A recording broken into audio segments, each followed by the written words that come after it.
Elle voulait empoisonner sa seconde, mais une petite fille a tout changé en silence. Regardez bien cette vidéo du début jusqu'à la fin. Vous n'allez pas en croire vos yeux. Cette jeune fille veut empoisonner sa seconde, sans savoir qu'une petite fille était en train de l'observer en silence, juste derrière elle. Restez concentrés, car cette histoire peut vous ouvrir les yeux sur bien des choses. Elle a sorti discrètement le poison caché dans son slip. Son cœur battait fort. Elle regardait à gauche, à droite, partout dans la maison, pour voir si quelqu'un la surprenait. Elle s'est dirigée vers une chambre, toujours méfiante. Mais ce qu'elle ignorait, c'est qu'un petit ange veillait dans l'ombre. Car juste avant, elle avait déjà déposé le poison à côté de la nourriture. Et c'est là que tout a changé. La petite fille, qui l'espionnait discrètement, est venue. Elle a échangé le poison contre du sel de cuisine, sans faire de bruit. C'est ce geste courageux qui a sauvé la seconde. Elle a ouvert l'armoire, pris un morceau de papier, mis un peu de sel dedans, l'a déposé discrètement à côté de la nourriture, puis a pris le poison. Et elle est repartie se cacher à l'endroit exact où elle l'observait depuis le début. Ne sous-estimez jamais ceux que vous pensez faibles ou silencieux. Le mal peut venir de très près, mais le salut aussi. Restez vigilants, et apprenez à observer les détails autour de vous. Cette vidéo n'est pas juste une histoire, c'est une leçon de vie. Regardez bien cette scène. La petite fille, sans que personne ne s'en rende compte, a pris un peu de sel de cuisine, l'a enveloppé dans un papier, a prié avec foi, puis est allée le déposer discrètement juste à côté de la nourriture. Ensuite, elle a pris le papier contenant le poison et est repartie, toujours en silence. Elle observait tout, sans faire de bruit. Et c'est ce simple geste, cette vigilance silencieuse, qui va sauver la vie de la seconde. Parfois, ce ne sont pas les plus grands gestes qui sauvent une vie, mais les petites actions faites avec le cœur et le courage. Restez toujours attentifs à ce qui vous entoure, car une vie peut basculer en un instant. Regardez bien cette partie, car c'est ici que tout bascule. Elle est maintenant en train de mettre ce qu'elle croit être du poison dans la nourriture. Ce qu'elle ignore, c'est qu'une petite fille, en silence, l'avait vu faire. Sans bruit, cet enfant a remplacé le poison par du simple sel de cuisine, après avoir prié avec foi. Elle croyait manipuler le destin, mais c'est le destin qui venait de la devancer. Elle pense que tout est sous contrôle. Elle pense que son plan va marcher. Mais ce qu'elle ignore, c'est que quand une main innocente agit avec pureté, même le mal le plus sournois peut être désarmé. Une fois qu'elle a fini, elle appelle tranquillement sa seconde. Viens manger, la nourriture est prête. Elle est convaincue qu'elle l'a empoisonné. Elle s'imagine déjà la voir tomber, souffrir. Mais en réalité, ce n'est pas le poison qu'elle a mis dans le plat. C'est du sel. Rien d'autre. La petite fille avait tout changé sans qu'elle ne s'en rende compte. La seconde arrive, souriante, et lui dit « Ah bon? La nourriture est déjà prête? »« Oui, viens t'installer, » répond-elle calmement.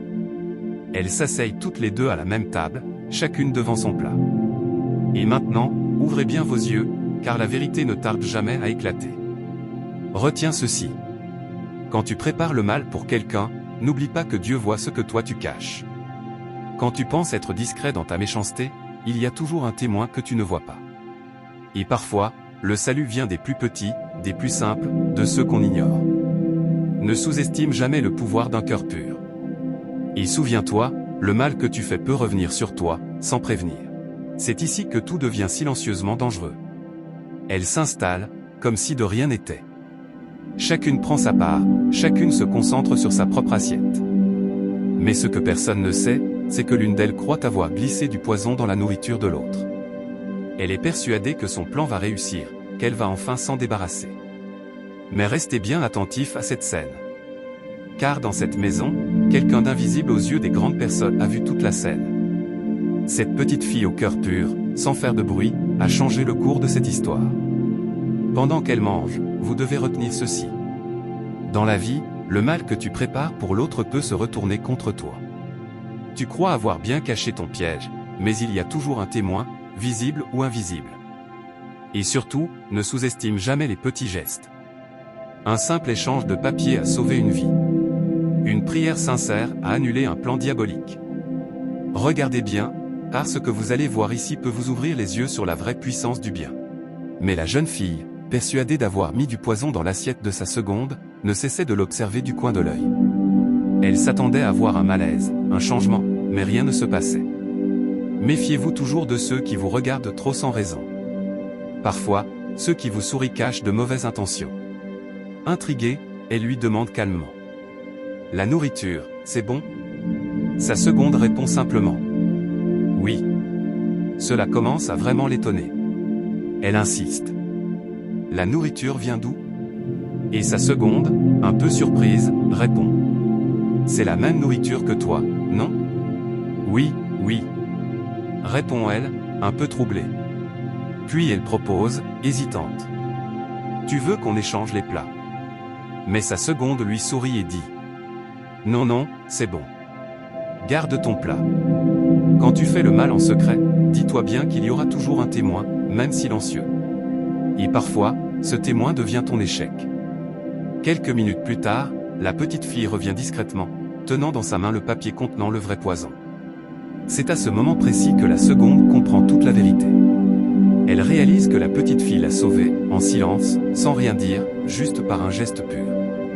Fais toujours le bien, même quand tu penses que personne ne regarde. Le bien. Voilà le poison que la petite fille a apporté. Elle regarde la jeune fille droit dans les yeux et lui dit. Voilà le poison que tu voulais mettre dans la nourriture de ta seconde. À ce moment précis, la jeune fille est choquée. Elle ne s'attendait pas à être démasquée. Sa seconde, troublée, demande à la petite. Qu'est-ce qu'il y a dans ce papier? Et là, la vérité éclate. La petite fille répond sans hésiter. C'est du poison. Ton ami voulait le mettre dans ta nourriture. La seconde, étonnée, s'écrie. Du poison? Toi, une enfant comme ça, tu connais ça? Mais écoutez bien la suite. La petite fille, calme et lucide, explique. Elle avait laissé ce papier juste à côté de la nourriture, puis elle est partie dans sa chambre. Moi, je suis venu discrètement et j'ai remplacé le contenu par du sel de cuisine. Prenez une leçon ici, même les plus petits peuvent avoir une grande sagesse. Soyez toujours attentifs à ceux que vous négligez. La seconde se tourne vers son amie, visiblement bouleversée.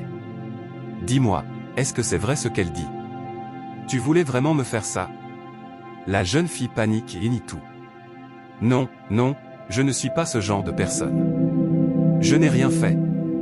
Mais ce qu'elle ignorait, c'est que la petite fille avait tout filmé avec son téléphone. Quand les mensonges deviennent trop lourds à cacher, la vérité finit toujours par éclater. Alors que la tension monte, la petite fille sort calmement son téléphone et montre toute la vidéo. À ce moment-là, plus personne ne peut parler. La vérité est là, sous leurs yeux. Retenez ceci, on peut mentir aux gens, mais on ne peut pas mentir aux preuves. Soyez toujours du bon côté. Quand sa seconde finit de regarder ce que la petite fille avait fumé, elle se tourne vers son amie, intriguée, et lui demande. Donc, c'est vrai ce que la petite dit? La jeune fille, prise de panique, essaie de s'en sortir en mentant. Ce n'était pas du poison. C'était juste du sel. Il manquait du sel dans la nourriture, et je voulais en ajouter. Mais quand je suis revenu dans la chambre, je ne l'ai plus retrouvé. Elle essaie de se justifier tant bien que mal. C'est pour ça que, parfois, je te demandais d'où venait la nourriture. La petite ne sait rien du tout. Elle raconte n'importe quoi. Dans la vie, ce n'est pas parce que quelqu'un parle calmement qu'il dit la vérité. Les plus grands mensonges sont parfois racontés avec le sourire. Sa seconde, de plus en plus suspicieuse, lui répond. Elle ment. Tu ne vois pas comment tu te comportes avec ton téléphone? Mais la jeune fille persiste et signe. Je n'ai rien fait. Personne ici ne ferait une chose pareille. Et c'est là que la petite fille, avec calme mais assurance, déclare devant tout le monde. C'est elle. C'est elle qui a fait ça. Restez toujours attentifs aux détails. Le mal agit souvent dans l'ombre, mais la vérité finit toujours par remonter à la surface. N'ignorez jamais les signaux faibles. Alors, la petite décide que, puisque la jeune fille refuse et affirme que ce n'est pas du poison, elle lui dit. Donne ta nourriture, je vais le mettre dedans. La jeune fille refuse, mais la petite insiste, verse le poison dans sa nourriture, remue avec la cuillère et lui dit de manger. Elle refuse catégoriquement, elle ne veut pas manger. La petite fille lui répond. Tu as dit que ce n'était pas du poison, alors c'est quoi? Mange, on va voir. Mais elle refuse, parce qu'au fond, elle sait très bien que c'est du poison. Morale pour vous qui regardez cette vidéo. Faites attention à vos intentions, car parfois, la vérité finit toujours par vous rattraper. Et surtout, ne sous-estimez jamais le regard d'un enfant, il peut tout changer. C'est la fin de cette vidéo. Si vous avez été touché ou surpris, partagez cette histoire autour de vous et abonnez-vous pour ne rien rater des prochaines leçons de vie.